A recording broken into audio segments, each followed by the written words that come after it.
I'm Joe McGrath with Hy-Tek Intralogistics. Today I have a very special guest, Clayton Everhart from Exotec, and we're going to be talking about some of the differences between batch picking and discrete picking, especially as it pertains to the use of technology in distribution centers.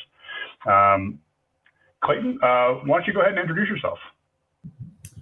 Sure. Joe, thanks for having me on. So I'm Clayton Everhart. I'm a sales executive at Exotec. Super happy to talk with you, Joe, because I always learn something, and I'm excited to be talking today.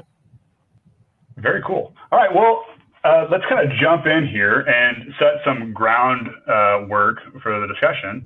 But when we talk about designing systems for a lot of big operations, we always talk about, hey, should we batch pick this or should we discrete pick this? And we always kind of state them in these two binary states. So I kind of want to set some groundwork and say, like, what is discrete picking and what is batch picking? I don't know, Clayton, if you had like in 2 sentences, how would you describe them? Sure. Yeah. So I think we should define picking first, maybe.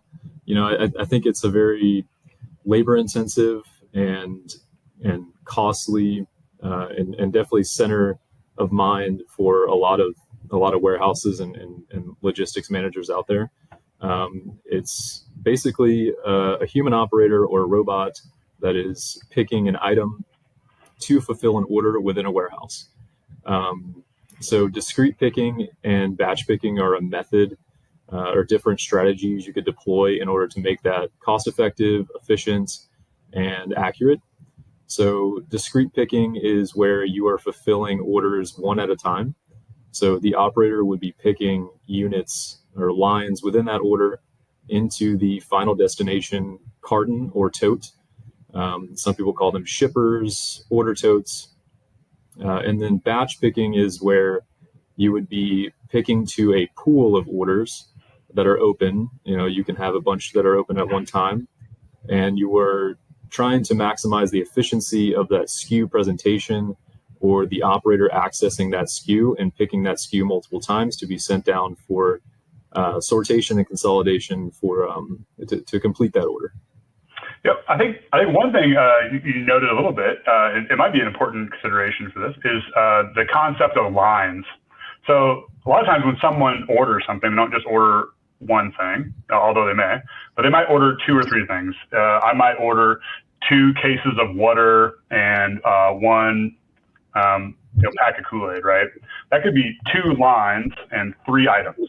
And I think this multiple lines thing kind of gets to the heart of why batch picking might be something to consider, because you also ordered 3 different lines and you also had water in your order, right? And you might have had Kool-Aid in your order. So, ostensibly we could just pick each order to 1 carton, one at a time. That would be discrete picking. Or we could batch pick it and I could go get all the waters and throw them on a sorter or something like that. And you could go get all the Kool-Aid and throw them on there. And ostensibly we've done less labor and we picked the same amount of product, but it's all mixed up, right? Exactly. Cool. Yeah, I think it boils down to like where you want to allocate your labor, right? In discrete, I think you're going to notice a lot more labor being utilized and deployed in the picking operations, kind of like what you alluded to. And then in batch picking, it's quite a bit less in the picking operations and a lot more in the downstream sortation, consolidation, packing areas. Yeah. So let's talk about some of the big wins, right? For discrete picking are going to be like, it's very simple, right? Everything just goes into the box, and that's the whole thing. It's already in the box. You can also kind of confine the quality kind of aspects of it, right? So like I picked all the items to this. I can audit this one operator, and that's it. Everything's there. And there's not a lot of steps where something could change, right? And it's also in terms of like ancillary equipment, I don't see a lot of extra ancillary equipment on a discrete pick operation, although the main system that you're picking out of may tend to be larger. Exactly. Yeah, exactly. Yeah, and then alternatively for a batch pick, like the idea is that if you're real smart, and I try to do this, you can make the overall cost of the solution lower by having a pick engine and a batch sortation engine, which would be great. But it is definitely a more complicated collection of equipment and processes and software paths. Exactly. Yeah. I mean, there's so much there we could dive into, both from the hardware side, the software side, the space required, labor allocation, all that stuff. Yep. And I think I'm assuming, and you spend a ton of time just kind of day to day working through the differences between, should this operation be batch? Should this be discrete? I know Exotec actually positioned itself pretty well in that discussion because it's such a flexible pick engine. So how do you from your design perspective, work through that discussion? Like, how do you figure out, hey, should I look at a discrete type of setup? Should I look at a batch and sort type of setup when a customer asks you to check out a solution for them? Yeah, that's a great question. So it really, I think we can both agree that if you can get away with doing it discretely, then that's a total win for the operation if it makes sense in a cost-effective way. It keeps things very simple. You have, on average, better order accuracy, a simpler deployment from both hardware and software, and also you get to maximize the space within a DC. So it just creates a very simple environment, and a lot of technologies out there, including ours, are very well utilized in a discrete environment, but also in a batch environment. So I think we always, at least in my mind, we always try to do it discrete at first, or how much of this can we do discrete? And what you see a lot of times is you can get away with doing a hybrid where you're doing it discrete and batch. But some environments require a batch, and it's usually where you have very high volumes, and a lot of orders have the same SKUs in them. It makes total sense to do a batching, and then you got to figure out how do we handle that downstream. So that's kind of my basis of analysis. First discrete, and then if we can get away with as much as we can, we'll do it that way, and then do some batching downstream. And usually that's what we see all the time is a hybrid model. I think some of the terminology I've heard been used in regards to this are SKU affinity or batch factor. And really, I think the crux of it is, and this is actually kind of a difficult question to answer, even when you have all the data, is how many orders can I pick every time I present a location to an operator? And it is a tough one. I think it typically takes a ton of brain power. You'll have a lot less hair if you do it right, I think. Do you use an automatic like certain algorithm, or do you have some rules of thumb when it comes to that, or do you just got to sit down and figure it out every time for every customer? Yeah, so luckily here at Exotec we have a lot of very smart sales engineers that use software for that, so data analysis software, and really it boils down to how many targets are we designing in the solution, and then you can reverse calculate that on how many open orders I can have at a station or what have you within the whole system, and that definitely helps.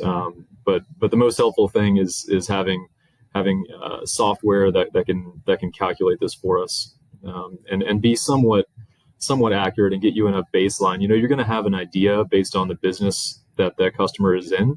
If they're pure e-com, it's going to be different than store replenishment or general merchandise or a wholesale distributor. So you can kind of get an estimate in your mind of what it's going to be.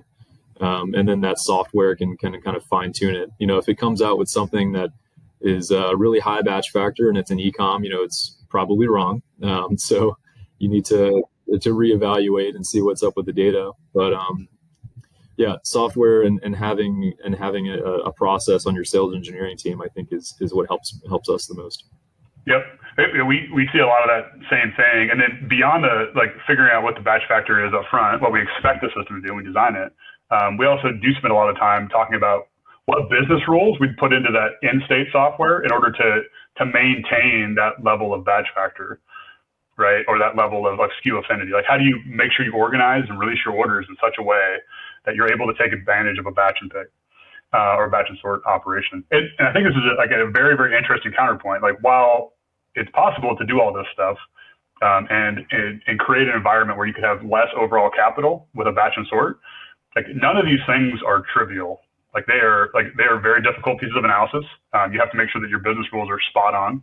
You also probably have to have somebody maintain those software, those release rules or whatever it is you're using to control that pretty regularly. And if your business changes, those change, right? If you have SKU proliferation, or if you have like one item that just really takes off, it's going to change all those metrics. And in a discrete operation, it is what it is. Like, it's,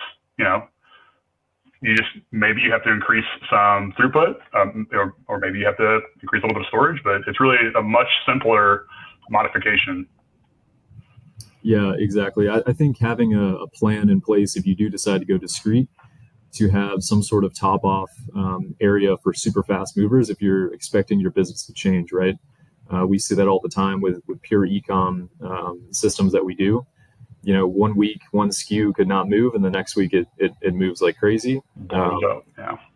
Exactly. So I think there's ways around it with in handling those volumes. And but yeah, you're totally right.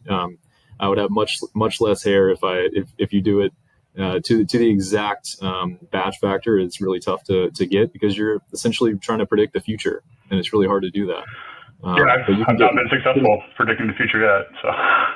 Exactly. Yeah. I mean, you can get pretty close with historical data, and it's all about understanding the growth plan of that specific application.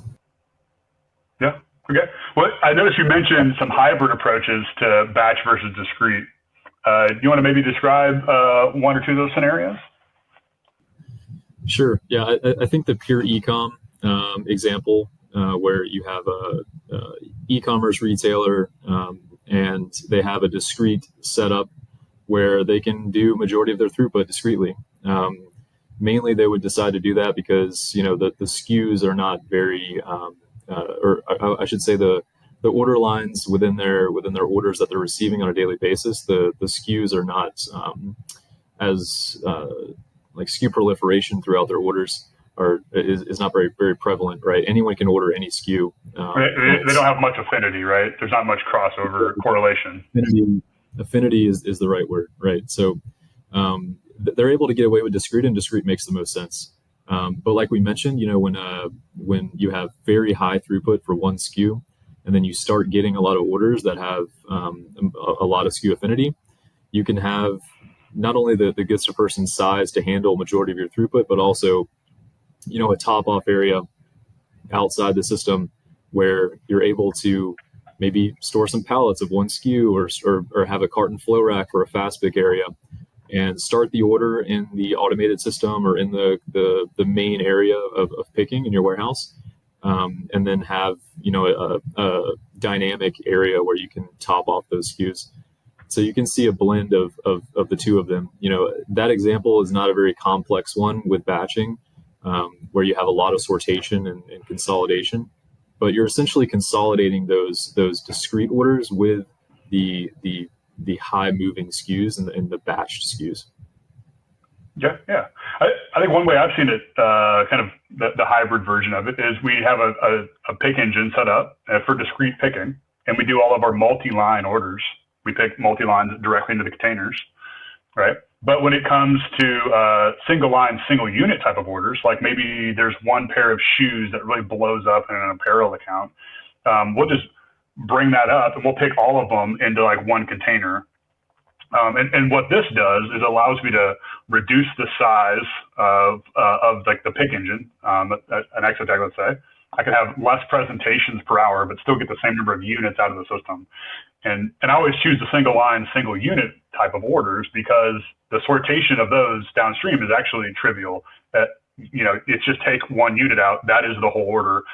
Put it in a bag or put it in a shipper or put it through automated packaging. And really there's not actually any sortation to speak of because of the nature of the order. Exactly. I see that all the time, right? You'll have a traditional pick module set up And they can even be picking retail replenishment orders discretely and picking e-commerce orders in a batch type approach. Maybe they have a specific tote that they're picking it into, or they have the shipping carton for the store orders that they're picking into, and vice versa.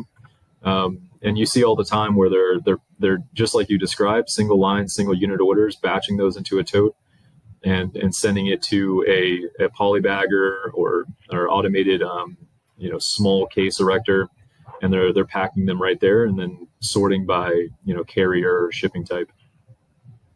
Yeah, very cool. Let's see if we can jump into some real world examples. I don't know how much you can speak to them, but kind of tell me about a project you've kind of recently worked on where you had to look at both batch and discrete and make the call. And what was your calculus there? Yeah, kind of like the example I just mentioned, where they have a pick module doing discrete for store replenishment and batch for ecom. So they have a pick module that's handling both the omni-channel velocity of orders, right? And they're picking into different totes. And I think that simplifies it for their operators, where they can pick into a carton. Okay, if I'm picking into a carton, then I know that it's going to a store. And if I'm picking into a tote, I know it's going to be routed to some sort of consolidation point. And we were actually able to take a look at that and do it both in the same system. And able to have the velocity and looked at the data and have a good size system to handle omni-channel fulfillment, but also do it all discretely. And that's just one example. Some different applications would require, based on growth plans, that you would have to do a lot more batching, and you'd have to look at downstream automation to handle that. But for that example, I think it's a lot of throughput. It's about a 40,000 square foot design and concept. But overall, it's handling the vast majority of the throughput in the building and doing it all discretely. So that was a nice example and showcased, what we could do in that area. But certainly other applications we could easily have a batching type process within the goods to person that would also do discrete orders in the system, but also send out some batch ones that make sense and handle that downstream. Very cool. And I don't know how much you can speak to this, but what are some of the future trends you think in regards to technology augmenting that decision between batch and discrete? Yeah, I think e-commerce is a big driver. It's driving the shift towards faster and more flexible picking methods. Batch picking handles just a lot of high volume orders and high volume applications. And discrete picking is crucial for personalized and rapid orders. So what I like to think about is the life cycle of an order. As soon as it's inbounded and ready to be picked, all the items are. How does the order start, and how long does it take to complete the order and get it out the door? So if you have certain applications that are requiring urgent orders based on priority or shipping demands, SLAs, that's definitely having people like us to think about how we design these systems and work workflows and how that ties into the overall operation. If you design it completely batch, it's going to take a long time for that order to get through all of the processes. So it's nice to have a discrete method kind of tied into that. So kind of like what we've been talking about this whole time is, I think a hybrid approach is where I see the future trend being. Yeah, I've seen, I started working quite a while ago in distribution centers, and a lot of times when people said pick engine, what they meant was a bunch of pick modules or a whole bunch of large aisles, right? It's there's people out there doing it, and those type of picks, I think, tended to lend themselves towards batch picking, right? You have this person going this long path. You want to collect as much product as you can, right, to maximize that travel time, right? That's what all the IEs would say when they'd go look at a building like that. But I think in recent years, there's been significantly larger number of robotic type of solutions where maybe the storage is sort of disconnected from the throughput, and you could modify both factors. We see a lot more solutions where, now it doesn't necessarily like require you to bring back like 8 pallets of goods every time you pick and just jam them all through a batch sorter. Do you see that trend kind of perpetuating, or do you think we've reached robotic saturation? Yeah, I mean, there's so many warehouses out there that are still manual or still traditional setups. But I think in terms of the robotics market and the automation market, I think having a technology that's very flexible and can handle omni-channel, can handle intraday peaks, peaks throughout the week or the month or the year, and handle these different SLAs. And it has to be flexible, and it has to be able to handle these volumes. So I definitely think robotics is taking over and being utilized for good reason, because just so many businesses are changing drastically.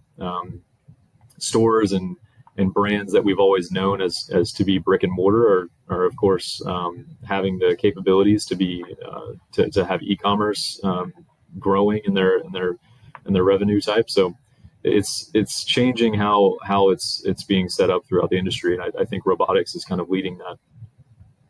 Well, yeah, I think, and you mentioned it a little bit, but there's a big push for more reactivity, kind of from the customer side, right? And exactly. And we didn't talk about it a ton, but I know that batch systems have a longer cycle time through them. Now, it may not be a big deal, but if you're talking about, I want to get it out the door within the next hour, or I want to have an SLA that lets my customer order up to the 11th hour of the day, then you have to have a system that's super reactive. And so, discrete systems tend to be more reactive than batch systems. And robotic systems tend to be more reactive than conventional systems. There's just less personal travel time. Okay, excellent. So let's talk about scalability for a second, because each of these different types of systems would scale in probably a different way. That's been my experience. So if I had a batch pick system and a discrete pick system, and the customer said, hey, I've increased my order volume by 100%, and it's sort of linearly increased, how would you consider scaling a batch system differently than you would a discrete system? Yeah, sure. So we kind of alluded to it earlier a little bit on allocation of labor and cost, right? So with a discrete, if you have a goods to person or ASRS, you would obviously have to scale that. But with that, you're taking into account the height of the warehouse, and you're taking advantage of the clear height of the warehouse. And so you're very you're looking at the footprint overall and being very cautious of your total footprint in your warehouse. A warehouse has a limit. There's always 4 walls and a specific amount of square feet you have to work with. They're never big enough, even if they're 2 million square feet. Somehow we find a way to pack them all the way out, right? Yep. So it scales a little bit differently than batching, right? I think overall we can both agree that batching takes just more square feet. You have more processes, you have more software, hardware, yep, in some cases, and more people in some applications. So it's scaling in a different way where you might need more square footage. Maybe the volumes that you designed those traditional type automation pieces, sorters, put walls, consolidation points, packing areas, can't handle that volume. So you're going to have to scale those rather than beefing up your ASRS or picking engine on the discrete side. Yeah, interesting. Yeah, I think scaling up a sorter can oftentimes be kind of tricky depending on the type of sorter you have, right? If you put in a shoe sorter, that's your sort engine, that's kind of what you got, and maybe you have to do a multi-sorter setup, and you have to worry about consolidation at the end of the sortation. And there are some technologies like robotic sortation that's really catching on currently, and those fix a great number of those problems. They're also, they bring additional complexity to the solution. And they can be pretty large, but they can have a ton of functionality. And then there's the crossbelt type of solutions where if you kind of design them wrong, as a loop sorter, I guess is what I'm referring to, you can get yourself into a lot of trouble with recirculation eating into your capacity. So if you're don't scale super well in my experience. I've not had a ton of luck with them. But man, like if you design the system, it's pretty stable. They can be an excellent solution. Yeah, but with a discrete, I think maybe the big point is you just kind of add storage and you add throughput, and then you're off to the races, right? Yeah. I think with Discrete, you can leverage a core technology and simplify your operations if you can get away with it. And on batching, it's going to be a little bit more difficult if you've designed yourself into a corner and not allowed for growth. So I think if you're starting from scratch, I would have that in mind for sure. You literally design yourself into the corner of a building. Like that is a consideration that we talk about at great length when we design those systems. Exactly. Yeah, absolutely. Well, Clayton, thank you very much for taking the time to talk with me today. It's a pretty interesting conversation. We'll probably continue offline because I know I'll be calling you up about some other systems. So this is really great. Any closing words from your side? No, of course. I really appreciate you having me on, and like I said, I always learn something, and I think I learned a lot on this one, and looking forward to talking more.